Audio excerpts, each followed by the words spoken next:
Jangan lupa subscribe YouTube channel Metro TV News dan jangan lupa nyalakan notifikasinya.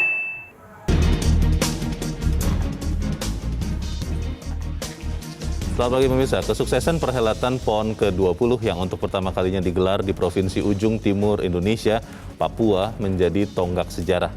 Hadirnya PON di Papua telah membuat infrastruktur di daerah itu tidak kalah dari wilayah lain di Indonesia. Dan yang paling penting, Papua mampu dipercaya untuk menyelenggarakan event besar. Pemirsa, inilah editorial Media Indonesia di hari ini, Jumat 15 Oktober 2021, dengan tema Geliat Papua Seusai PON bersama saya Leonard Samosir, dan Anda bisa menyampaikan pendapat Anda melalui saluran telepon 021 583 9900. Dan pemirsa, pagi ini telah hadir di Studio Metro TV, anggota Dewan Redaksi Media Group Don Bosco Selamun. Bang Don, selamat pagi. Selamat pagi, Leo. Sehat-sehat, Bang? Sehat. Masih ada COVID? Masih ada ya? Walaupun sudah landai, tapi masih ada. Masih ada. Kita tetap harus menjalankan protokol kesehatan. Kita akan bicara soal geliat Papua seusai PON, Bang Don dan pemirsa. Tapi kita lihat dulu ada beberapa berita yang menjadi fokus Media Indonesia untuk hari ini. Yang pertama, ini headline Media Indonesia untuk hari ini. Penyatuan Pelindo, tingkatkan daya saing. Ini BUMN ke pelabuhan ya, Bang Don ya? Bagaimana bisa kemudian ketika Pelindo 1 sampai 4 digabung, meningkatkan daya saing kita, Bang? Ya, paling tidak yang saya pahami bahwa ini kemudian jadi besar kan. Jadi kalau kita bicara soal kapitalisasi, nilainya besar. Karena itu penggabungan ini membuat Pelindo ini menjadi 8 besar pelabuhan peti kemas seluruh dunia. Seluruh dunia. Jadi ini sesuatu yang bagus gitu. Kemudian penguatan modal perusahaan tentu, lalu kemudian peningkatan leverage, lalu kemudian sumber daya keuangan yang tadi sudah dibilang itu menjadi lebih besar gitu. Dan kita akan lihat ya, karena ini sudah sejak tahun 2014 dan baru sekarang terpenuhi. Ya, kita lihat mudah-mudahan proses bagaimana Pelindo bekerja itu akan lebih lincah, lebih cepat, dan kemudian membuat biaya logistik lebih murah. Baik, itu pertanyaan besar ya, Bang. Itu karena betul. Di dalam terminologi organisasi kan kita kenal istilah yang namanya big giant cannot dance, Bang. Big giant cannot dance. Jadi ketika Pelindo dibesarkan, tetap kita harapkan itu bisa menjadi lebih lincah, begitu kan, Bang? Ya. Nanti kita lihat bagaimana efek dari penggabungan ini. Kita tinggalkan berita itu, pemirsa, kita ke berita selanjutnya. Dari PON ke-20 Papua, Menpora ungkap 4 kesuksesan. Apa saja itu, Bang Don? Iya, kalau kita baca dari statement Menpora ya, itu ada sukses penyelenggaraan lancar. Walaupun ada hambatan, tapi itu dianggap tidak berarti. Lalu kemudian ada sukses prestasi. Terdaftar ada 67 rekor PON, plus 1 rekor dunia angkat besi 67 kg. Atas nama atlet Jawa Barat, Sabita Alfiah. Jadi ini padahal ini situasi pandemi kan. Lalu kemudian sukses pelaksanaan prokes. Walaupun ini sesuatu yang relatif, kita tahu ada beberapa puluh orang yang terkena, baik ofisial maupun atlet, tetapi fatality-nya kan tidak terdengar dan tidak ada gitu. Lalu kemudian ada sukses ekonomi. Tempat pelaksanaannya menggeliatkan aktivitas ekonomi, walaupun mungkin masih akan ada beberapa catatan yang kita akan lihat di editorial. Lalu kemudian yang juga kalau kita lihat, saya mau tambahkan satu lagi sebetulnya. Apa itu, Bang? Itu sukses antusiasme publik menyaksikan berbagai event. Di Papua itu saya tadi malam menelpon Om Boynoya, kita punya senior produser dan senior anchor untuk olahraga. Mengatakan di sana itu orang gunung maupun orang pantai bersatu dalam antusiasme menyambut PON di berbagai venue. Itu luar biasa. Dan itu tentunya jarang-jarang terjadi ya, belum pernah terjadi karena belum pernah terjadi di Papua. Baik, kita nanti akan bicarakan lebih jauh pasca PON ya, Bang Don, di editorial. Kita tinggalkan itu, kita ke halaman 2, halaman dalam di harian Anda, pemirsa. Kali ini terkait dengan pinjaman online atau pinjol. Polri menggerebek markas pinjol. Ini sebetulnya kan pinjol ini sudah lama, Bang. Betul sekali. Dan sudah sangat meresahkan banyak orang karena kalau ada orang yang terlambat bayar sebentar saja, itu biasanya suka diancam dan itu disebarluaskan ke kontak-kontak dia di teleponnya. Ini akhirnya bergerak juga, bagaimana, Bang? Iya, waktu menawarkannya ramah sekali dan janjinya bagus sekali, tapi ketika menagih itu terornya luar biasa. Saya yakin ini berita baik bagi semua orang yang terlibat dalam yang terganggu dengan pinjaman online, terutama yang ilegal seperti ini. Ini cerita lama dan ini sekarang digerebek di 7 lokasi dan itu sudah melibatkan 7.420-an orang. Ini jumlah yang tidak kecil gitu, Leo. Iya, korbannya ya. Ya, korbannya. Dan saya kira kita berharap kalau di Jakarta sudah begini, di tempat lain juga kalau bisa dituntaskan. Karena ini melibatkan begitu banyak orang. Bahkan kita tidak tahu apa-apa, handphone kita juga banyak penawarannya gitu. Betul. Gitu. Atau kalau misalnya nama kita ada di kontak yang meminjam, bisa jadi kita yang ikut dimintakan supaya dia membayarkan, Bang. Saya pernah mengalami itu. Itu ada seseorang yang mengaku ke saya, jadi yang memakai itu adalah suaminya, lalu kemudian istrinya yang diteror. Oke. Bisa dibayangkan. Ya, baik. Supaya kita harapkan ini juga supaya tuntas dan bukan hanya Polri tentunya, otoritas jasa keuangan juga bersikap lebih tegas begitu, Bang Don ya. Ya. Kita tinggalkan itu, kita ke editorial. Editorial hari ini diberi tajuk Geliat Papua Seusai PON. PON-nya baru nanti sore ya, Bang ya, Betul, ditutup ya. penutupannya ya. Tapi apa yang kemudian kita harapkan, Bang, setelah PON ini apa yang harus dilakukan? Jadi editorial hari ini mengatakan apa yang harus dilakukan. Ya, orang berharap bahwa prestasi olahraga terutama di Papua itu akan lebih baik. Kan itu kan untuk tingkat nasional maupun untuk tingkat global. Kedua yang juga disampaikan adalah bahwa setelah PON ini ada tugas baru yaitu merawat atau memelihara infrastruktur olahraga. Venue-venue-nya? Iya, karena beberapa tempat yang dulu bekas-bekas tempat PON juga memperlihatkan olahraga atau stadion olahraga yang dibangun begitu mahal itu terbengkelai. Setelah event berakhir, pesta sudah selesai. Ya, prestasi olahraganya juga biasa saja. Lalu kemudian infrastruktur olahraganya jadi terbengkelai. Ada alasan memang terlalu jauh gitu, tapi juga mungkin urusan soal biaya untuk perawatan ya. Tapi sebetulnya kalau kita menyadari betul, mengolahragakan semua orang itu membuat kita lebih sehat. Seharusnya. Masyarakatnya sehat, gitu. Secara mental juga sehat. Baik, kita akan bicarakan itu lebih jauh nanti, Bang Don dan pemirsa. Inilah editorial Media Indonesia untuk hari ini, Jumat 15 Oktober 2021, Geliat Papua Seusai PON.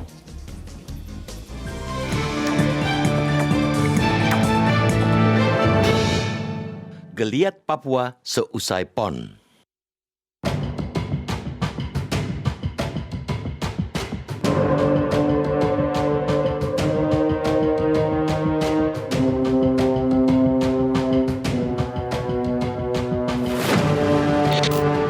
Penyelenggaraan Pekan Olahraga Nasional atau PON 20 telah mencapai ujungnya. Seluruh pertandingan berakhir kemarin dan akan ditutup secara resmi hari ini oleh Wakil Presiden Republik Indonesia, Kiai Haji Ma'ruf Amin. Kontingen Jawa Barat tetap perkasa mempertahankan gelar juara umum dalam pesta olahraga 4 tahunan di tanah air yang berlangsung di Papua tersebut.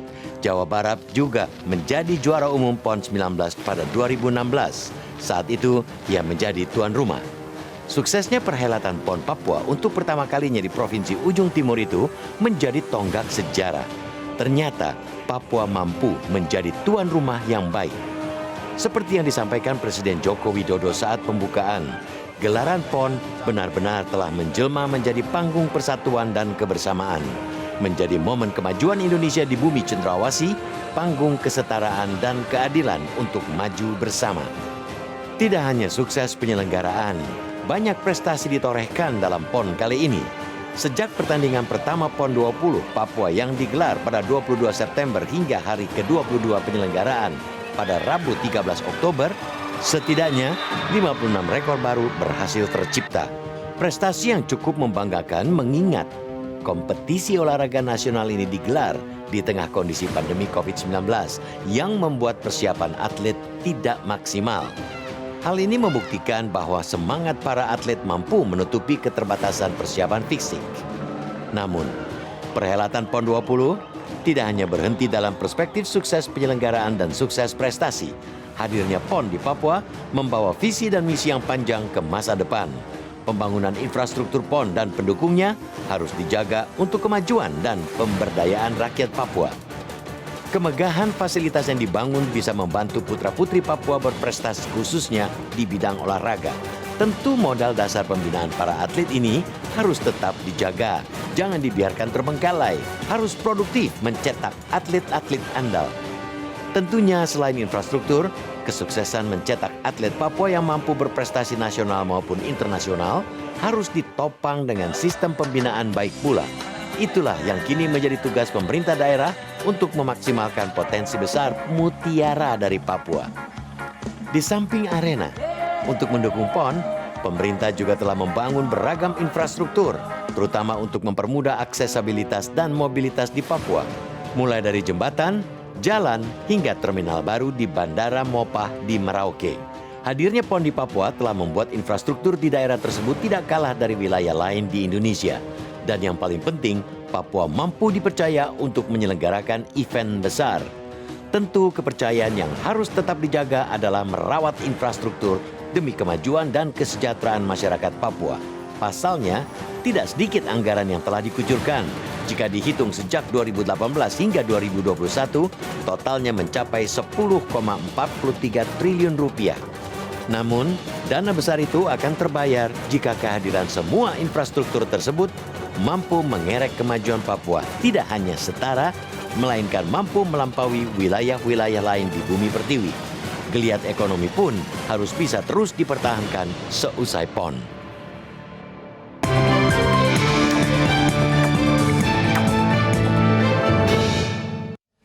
Anda bisa ikut menyatakan pendapat Anda di bagian berikut selepas jeda. Pemirsa, untuk saat ini tetaplah bersama kami.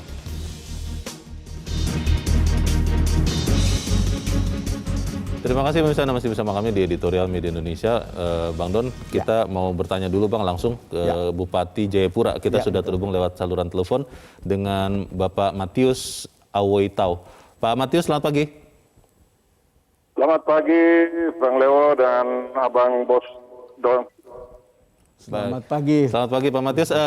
Sambil menunggu, saya yakin Anda sedang bersiap-siap menunggu nanti mempersiapkan penutupan PON, tapi kita ingin melangkah lebih jauh sedikit Pak Matius. Bagaimana rencana Papua, mungkin khususnya Jayapura, untuk memelihara dan memanfaatkan perkembangan-perkembangan yang ada karena PON di Papua, Pak?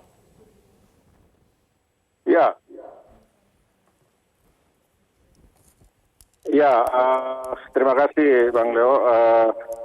Jadi sebenarnya persiapan secara matang, baik pemerintah provinsi, pemerintah pusat dan kabupaten belum kita bicarakan secara serius, tapi pembicaraan lepas dalam suasana PON maupun dalam rangka persiapan itu sudah dilakukan. Bagaimana kolaborasi untuk merawat dan memanfaatkan fasilitas-fasilitas yang luar biasa ini. Nanti fasilitas-fasilitas itu Pak Bupati, terutama mungkin gedung-gedung dan semua venue itu akan menjadi tanggung jawab siapa ya Pak? Apakah masing-masing kota yang menjadi penyelenggara, apakah bagian dari provinsi atau bagaimana Pak Matius? Ya, itu belum dibicarakan ya, sementara masih koordinasi dengan pemerintah Provinsi Papua. Tapi ada beberapa fasilitas itu dibangun oleh daerah masing-masing. Baik yang di Timika, ada beberapa, kemudian di Kabupaten Jayapura juga, itu kami bangun dengan APBD Kabupaten, itu tetap menjadi tanggung jawab kami.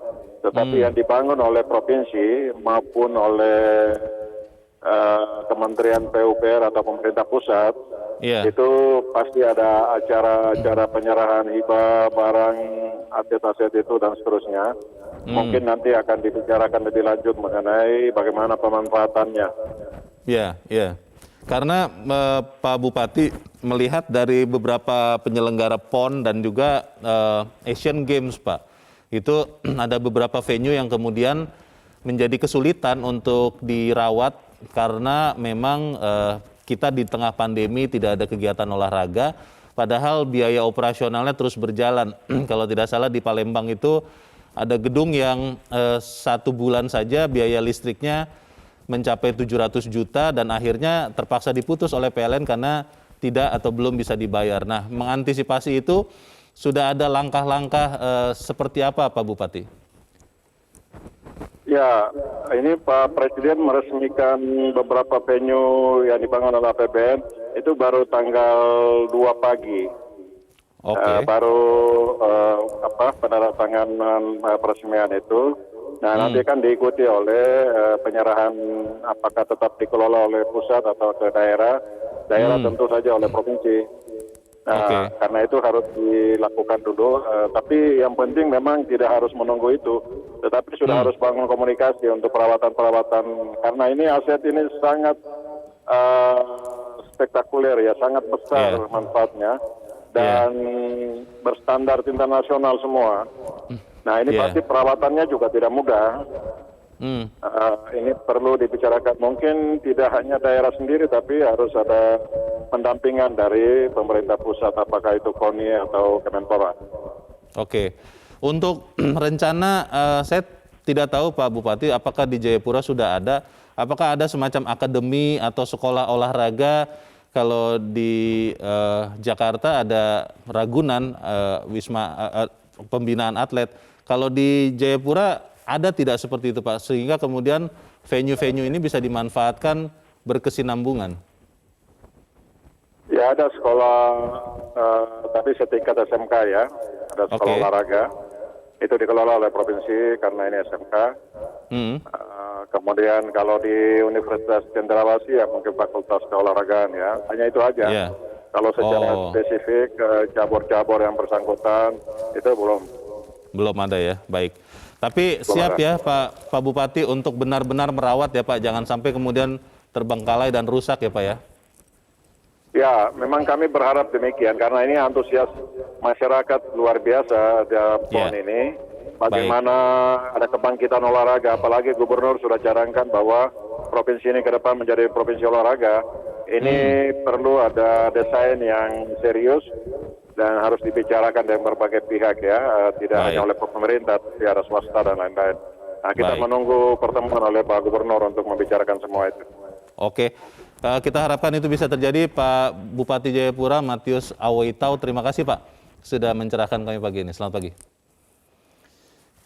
Pertanyaannya itu Bang Don, karena memang mungkin sedang dalam penyelenggaraan, belum selesai, belum spesifik bicarakan setelahnya. Tapi kan tidak boleh berlama-lama, bagaimana Bang? Ya, saya yakin jawaban Pak Matius. Kebetulan saya ketemu sebelum PON dengan beliau di Sentani, jadi saya bisa lihat keseriusan Pemda di sana. Tapi kan pasti mereka akan membicarakan ini dengan lebih efektif. Karena memang kalau bisa, kalau memang dia sudah memperkenalkan atau provinsi ini memperkenalkan dirinya sebagai provinsi olahraga, mestinya ini adalah infrastruktur penunjang untuk bisa mencapai prestasi yang lebih baik. Dan saya rasa ini juga soal kebanggaan Papua gitu. Tapi Leo, saya rasa yang mungkin lebih menarik itu adalah kan beberapa kali kita ketemu di sini dan bicara soal PON. Ini saya mengatakan bahwa ini kan bukan PON biasa. PON Papua ini ya? Iya, PON Papua ini bukan PON biasa. Dalam bahasa Presiden Jokowi menyebutnya sebagai panggung persatuan dan kebersamaan. Yang kedua, panggung kesetaraan dan keadilan. Yang ketiga, momen kemajuan Indonesia di bumi cendrawasih. Karena ini yang begini ini tidak biasa gitu. Dan Jokowi, saya tanya kemarin, sekali lagi saya tanya ke senior kita Boy Noya, itu kali ini betul-betul rakyat Papua itu berpesta. Oh, kenapa Bang? Masyarakat gunung, masyarakat pantai, begitu antusias. Yang kedua, ketika acara pembukaan, ketika Pak Jokowi terjun, ikut bermain di lapangan ke tengah. Tenang-tenang boleh. Dalam situasi yang semestinya tidak terlalu aman. Ini sekali lagi, deskripsinya Boy itu, banyak sekali orang terharu. Orang Papua itu menangis terharu karena melihat bagaimana perhatian Presiden Jokowi yang sebetulnya sudah lebih dari 10 kali sudah ke sana. Ke Papua. Artinya apa? Kalau kita lihat PON kali ini, saya rasa PON ini termasuk PON yang paling banyak dibicarakan. Kenapa? Karena itu dilakukan di Papua. Ini gambaran sebagai keterbelakangan di satu sisi, tetapi juga ini gambaran soal keterhubungan di antara rakyat Papua dengan kebanyakan warga Indonesia pada umumnya. Ini menjadi menarik begitu, Leo. Bang, kalau melihat ini kan semangat yang baik dan akhirnya sudah terlaksana ya. Betul. Kita melihat sampai sejauh ini, sampai kita harapkan nanti pas penutupan juga berjalan dengan baik dan aman. Tapi kan kemudian ini sangat disayangkan kalau seandainya berhenti di PON ini saja Bang. Tadi pembicaraan sudah mau dilakukan kata Bupati, tapi kan itu harus ada tindakan nyatanya. Bagaimana Bang Don? Ya, itu kan yang kita appeal melalui editorial media Indonesia hari ini, untuk jangan sampai ini disia-siakan. Ini ada keajaiban, saya sana sebelum PON, ini ada keajaiban tanda kutip infrastruktur olahraga di sana. Keajaiban? Iya, keajaiban tanda kutip. Kenapa? Itu kelasnya internasional. Jangan dibilang bahwa itu melebihi tidak kalah dibanding dengan tempat-tempat lain di Indonesia. Tempat-tempat begitu di Indonesia itu terbatas sebetulnya, tidak terlalu banyak. Itu hanya ada di kota-kota besar di Jawa, lalu kemudian ada di Palembang, mungkin Medan, lalu Makassar, kemudian ada di Papua. Di NTT nggak ada, di Bali nggak ada, di NTB nggak ada. Dan ini dibangun di Papua yang sebenarnya harus jujur kita katakan infrastruktur dasar dan yang lain-lain memang masih belum seperti di Pulau Jawa, Sumatera, dan yang lain begitu. Itu betul, dalam situasi seperti itu, ini menjadi sesuatu yang sangat berharga. Dan saya kira hal yang selalu kita abaikan ya, olahraga itu menimbulkan kebanggaan bersama. Satu. Kedua, ini soal kesehatan mental masyarakat. Jadi kita tahu masyarakat yang maju itu sangat mungkin olahraganya juga maju. Tapi dalam konteks Papua, kita sudah terbiasa dengan melihat begitu banyak pemain sepak bola dari Papua. Begitu banyak atletik dari Papua. Nah, kalau sudah ada sarana atau infrastruktur seperti ini, mestinya ini adalah basis yang membuat mereka melakukan lompatan kodok. Lompatan kodok untuk membuat prestasinya lebih bagus gitu. Dan kali ini kan di PON sudah mereka buktikan sebagai 4 besar. Itu sesuatu yang luar biasa. Kalau itu kita kaitkan bahwa ini zona di luar Jawa, mereka nomor 1. Kira-kira gitu loh. Karena di peringkat 1, 2, 3, semua dari Pulau Jawa. Bang, tapi tadi menarik yang dikatakan Bupati ya, Pak Matius, bahwa ini tidak bisa hanya pekerjaan pemerintah saja. Apakah itu pemerintah kabupaten, pemerintah provinsi, pemerintah pusat, tapi harus semua pihak. Saya berpikir, Bang, sebetulnya kan swasta sudah punya kampus-kampus, sudah punya sekolah-sekolah olahraga, beberapa rumah sakit bahkan ada yang mengkhususkan diri untuk olahraga. Bagaimana mengajak mereka semua untuk mau juga melakukan pembinaan sekolah jangka panjang di Papua supaya ya ini bukan hanya setelah PON selesai begitu, Bang. Leo, di Timika yang bangun sport center itu adalah Freeport. PT Freeport. Nah, jadi kita berharap PT Freeport kemudian juga ikut membina atlet di situ gitu. Dan saya kira selama ini kontribusi PT Freeport untuk pembinaan atlet di Papua sudah cukup besar. Dan kita ingin kalau bisa swasta yang lain juga ikut ambil bagian. Kita kemudian kalau lihat dengan PON ini, pada akhirnya kita sampai pada satu kesimpulan, Papua is not too far untuk dicapai, terdekat sebetulnya. Dan itu kan bisa berarti kalau mau dimanfaatkan, infrastruktur ini bisa dimanfaatkan untuk event-event olahraga, entah nasional, entah global, itu bisa dipakai di samping event-event olahraga lokal tentu. Mestinya ya, dimanfaatkan. Tidak bisa dianggap bahwa ini terlalu jauh gitu. Katakanlah oke, di Indonesia Timur ini ada sebuah zona pembinaan olahraga. Ada infrastruktur yang lengkap ada di situ gitu. Bicara soal kesatuan itu, Bang. Memang dari segi jarak transportasi, sarana transportasi perhubungan itu sudah jauh lebih baik. Tapi kan semuanya tidak bisa jalan, semuanya sia-sia kalau hatinya tidak sama. Kalau kita harus jujur mengatakan, ya Bang Don juga berasal dari daerah tetangga Papua, Bang. Maaf, ada mungkin perasaan seperti itu, Bang, bahwa kami tidak sama dengan di bagian barat Indonesia. Itu kan sesuatu yang lebih sulit untuk dibenahi, tapi Bang Don harus jawab selepas jeda. Dan pemirsa tetap bersama kami, Editorial Media Indonesia segera kembali. Terima kasih pemirsa Anda masih bersama kami di Editorial Media Indonesia. Bang Don, sebelum Abang menjawab pertanyaan saya tadi, kita akan mendengarkan dulu Bang pendapat dari pemirsa Metro TV. Kita sudah terhubung saat ini dengan pemirsa Metro TV di Jayapura, Papua. Ada Pak Herman. Pak Herman, selamat pagi. Selamat pagi. Selamat pagi Pak Herman. Bagaimana Pak pendapat Anda? Don Bosco Slamun. Ya, silakan Pak Herman. Saya berbeda dengan orang lain. Apa perbedaannya? Bahwa PON di Papua tahun ini setelah 50 tahun atau 60 tahun Republik ini memiliki Papua, proyek ini adalah sebuah proyek semu. Oh, kenapa Paradoks. Proyek semu. Maksudnya? Ya, semu. Karena Bapak berdua tahu dan Republik ini tahu. Ketika sidang PBB, umum PBB yang masih berlangsung, Sekjen PBB Antonio Guterres mengatakan bahwa Indonesia salah satu negara pelaku pelanggaran HAM kepada Papua. Pak Herman, kalau bicara soal geliat Papua seusai PON, apakah ada pendapat Pak? Tidak akan ada geliat, tidak. Itu hanya proyek semu. Baik. Terima kasih Pak Herman di Jayapura, Papua untuk pendapat Anda. Selamat pagi. Di belakang Pak Herman ada Pak Cornius Hora di Kabupaten Mapi, Papua. Pak Cornius, selamat pagi. Ya, selamat pagi Metro. Selamat pagi Pak Cornius. Silakan Pak, pendapat Anda Pak. Ya, terima kasih. Begini, terima kasih atas kesempatan yang sangat indah, mulia negara ini berikan untuk Papua menyelenggarakan PON. PON sudah selesai, keamanan kita jaga bersama-sama. Sampai di hari ini aman. Itu pertama. Kedua, pemerintah pusat harus campur tangan untuk ada sekolah, mendirikan sekolah khusus untuk olahraga. Sekolah olahraga ya. Yang ketiga itu Pak. Stadion yang dibangun megah ini jangan pemerintah pusat lepaskan kepada pemerintah daerah, nanti baku tolak ke sana kemari. Nah, itu dana Firpot yang dibangun. Kami tidak punya uang, Jakarta belum kasih uang. Nah, ini harus dimonitor baik-baik supaya stadion ini diperbaiki, dibikin lebih indah lagi. Ini kan membawa nama baik untuk negara ini, negara Republik Indonesia ini. Baik, terima kasih Pak Cornius Hora di Kabupaten Mapi, Papua. Selamat pagi. Ini tadi ada pernyataan dari pemirsa Metro TV, Bang Don. Kalau kita melihat ini harapan kita sebetulnya, apa yang sudah baik dilakukan itu akan menjadi bisa permanen baiknya, efektivitasnya.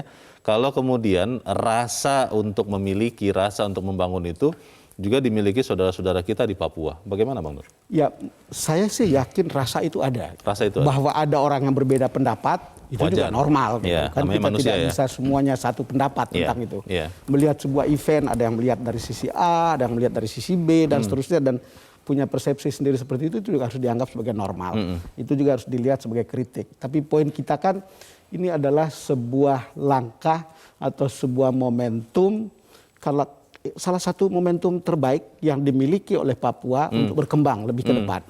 Momentum yang juga memberi harapan kepada putra-putri Papua untuk maju, bukan saja dalam olahraga, tapi juga dalam infrastruktur yang dibangun di sana gitu. Ya, ini kan soal pride ya, soal kebanggaan. Kebanggaan diri ya. Saya kira ada juga hal lain, nanti daerah-daerah tertentu juga akan pikir, aduh Papua enak ya. Ya, selalu rumput tetangga lebih hijau dari rumput halaman kita sendiri. Tetapi poin saya adalah bahwa ini sesuatu, tanda kutip, ini sesuatu betul, something untuk masyarakat Papua. Banyak yang gembira dan banyak yang menyambutnya dengan sangat antusias. Dan Jokowi menghubungkan itu, ada semacam connectivity, ada semacam keterhubungan antara perasaan Papua dengan perasaan keindonesiaan yang diwakili oleh seorang Jokowi. Dengan antusiasme ketika pembukaan, dia pergi kemana-mana, ketemu orang Biarawati yang dicegat di jalan, pergi beli noken ke tempat-tempat kerajinan. Makan jagung manis. Makan jagung manis. Lalu kemudian yang paling penting itu, ini kan pembangunan infrastruktur olahraga kan hanya sebagian kecil dari pembangunan infrastruktur Papua secara keseluruhan. Trans Papua itu adalah sesuatu yang sangat-sangat besar.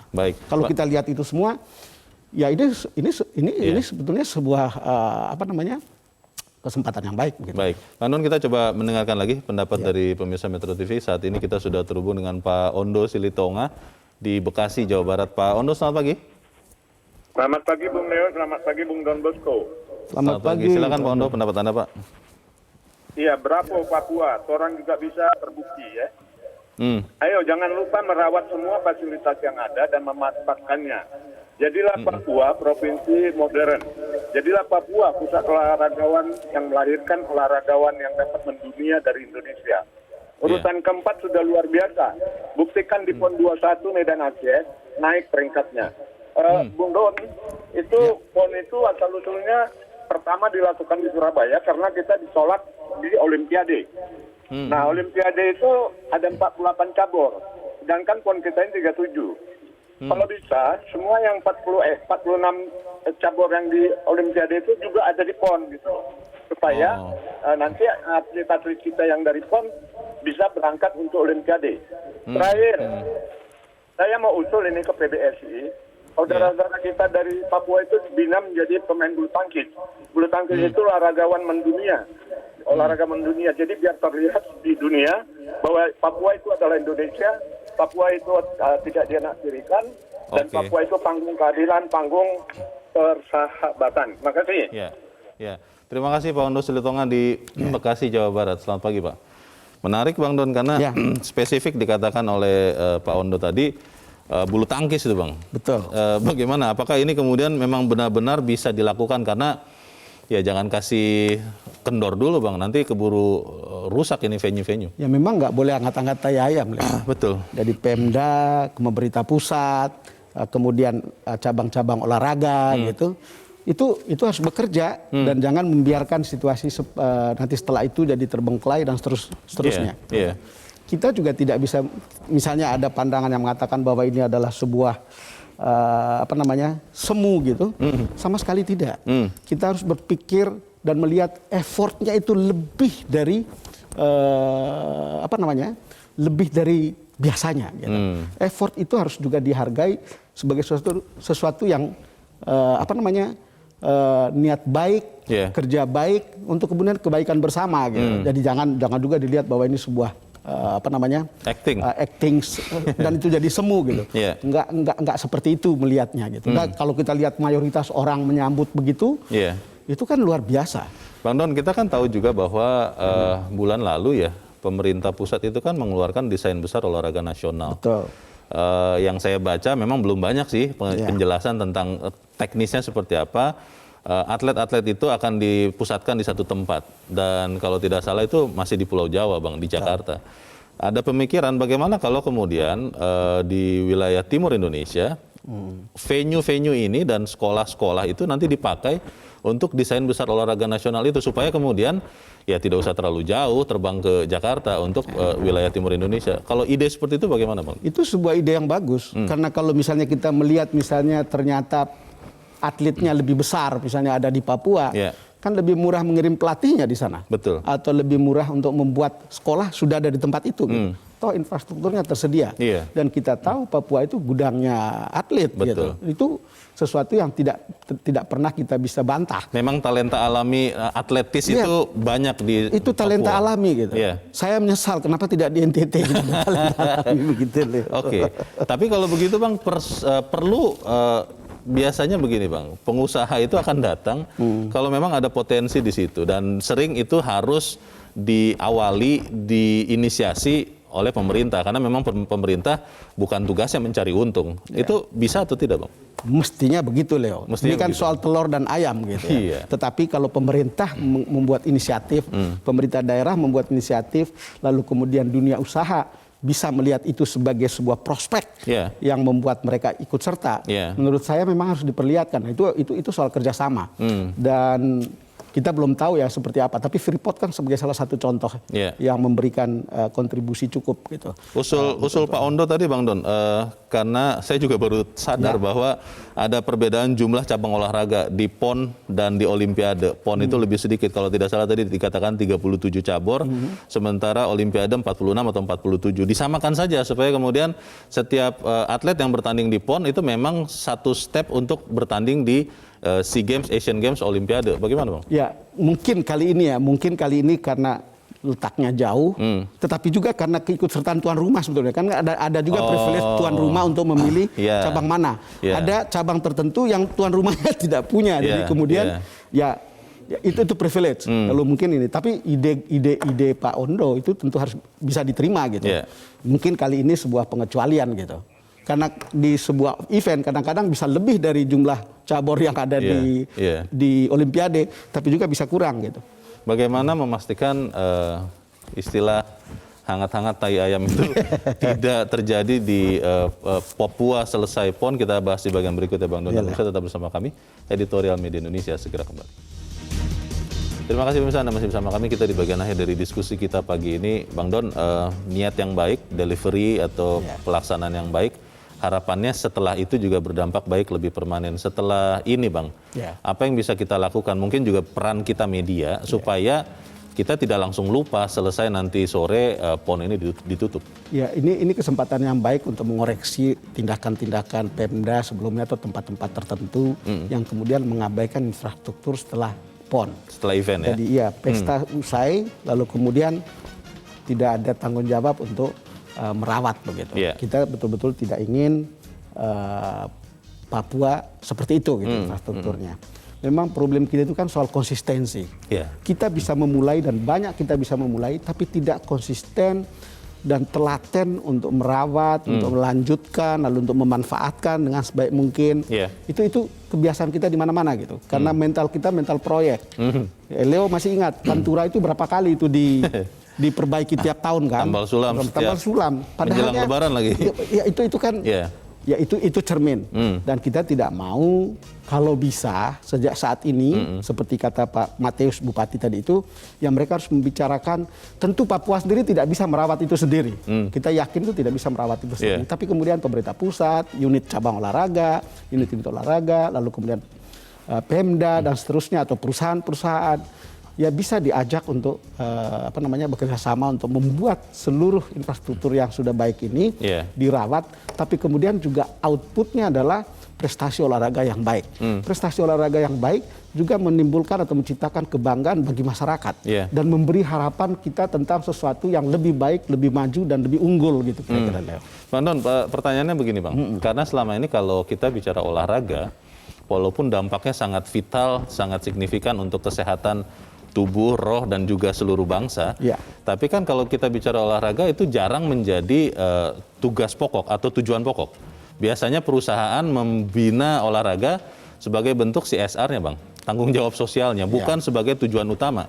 Bagaimana kemudian kita bisa memanfaatkan momentum PON di Papua ini untuk mengubah pola pikir seperti itu, minimal di Papua? Ya, Leo, kan ini kan soalnya mana yang lebih dulu gitu. Urusan perut kita atau urusan prestasi olahraga gitu. Tapi dalam situasi seperti kita sekarang, mestinya dua-duanya sudah bisa jalan. Di negara maju hal itu jalan dengan sendirinya gitu.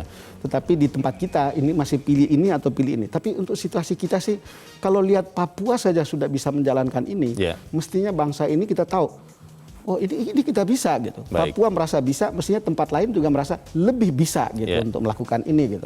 Karena ya ini soal harapan. Kan kalau selalu dibilang bahwa mensana in corpore sano. Jadi jiwa yang sehat itu ada di tubuh yang sehat. Dan kuat. Saya kira kalau olahraga itu adalah olahraga sebagai prestasi atau olahraga untuk sehat, itu bangsa juga akan sehat gitu. Baik. Kita harapkan geliat Papua ini benar-benar terus bergerak. Dan jangan lupa Leo, dengan PON ini Papua itu not too far to reach. Jadi dekat sekarang. Kita memang semua bersaudara ya. Betul. Dan torang bisa. Bang Don, terima kasih sudah hadir di tempat ini. Selamat pagi Bang. Selamat pagi Leo. Pemirsa, perhelatan PON ke-20 menjadi semangat dari pembangunan infrastruktur yang merata di setiap penjuru negeri kita. Kini kehadiran semua infrastruktur itu mampu mengerek kemajuan Papua, tidak hanya setara, tetapi mampu melampaui wilayah-wilayah lain di bumi pertiwi. Geliat ekonomi pun harus bisa terus dipertahankan seusai PON.